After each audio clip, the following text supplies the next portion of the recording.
Sir ఒకప్పుడు పెళ్ళైన తర్వాత పిల్లలు పుట్టారంటే ఓకే ఈడు మగాడ్రా బుజ్జి అనేవాళ్ళు. కానీ ఇప్పుడేంటంటే పెళ్ళయ్యి పిల్లలు పుట్టిన తర్వాత కొన్ని రోజులకి అంటే కొన్ని సంవత్సరాలకి 35 అతనికి 35 సంవత్సరాలు, 40 సంవత్సరాలు వచ్చిన తర్వాత అంగస్తంభన సమస్యలు వస్తా ఉన్నాయి. సో ఇప్పుడు పిల్లలు వచ్చారు, పిల్లలు పెరిగి పెద్దయిపోతా ఉంటారు. వీళ్ళకి మాత్రం ప్రాబ్లమ్స్ వస్తా ఉంటాయి.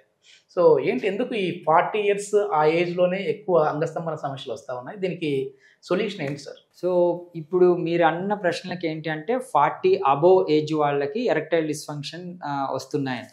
మీరన్నట్టు ఫ్యామిలీ కంప్లీట్ అవుతుంది. అంటే పిల్లలు పుడతారు, వాళ్ళకి మంచి ఏజ్ ఉంటుంది, వాళ్ళ లైఫ్‌ని లీడ్ చేస్తుంటారు.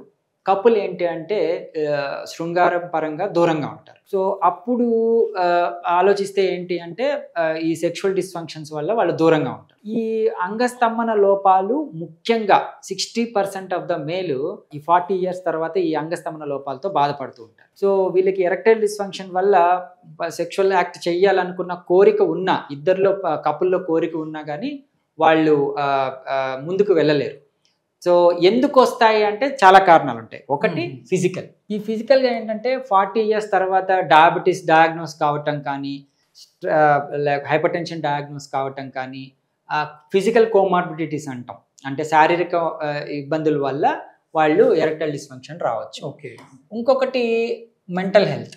ఈ మెంటల్ హెల్త్ ఏంటి అంటే ఉద్యోగంలో అతను స్ట్రెస్లో ఉండిపోయి ఇన్ని రోజులు ఫ్యామిలీతో చేసుకోవాల్సిన అన్ని కంప్లీట్ చేసుకుంటూ యాంగ్జైటీ కానీ, డిప్రెషన్ కానీ, వాటి వల్ల ఈ మెంటల్ హెల్త్ ఇష్యూస్, ఈ రెండింటి వల్ల కూడా అతనికి అంగస్తంభన లోపాలు అనేటివి రావచ్చు.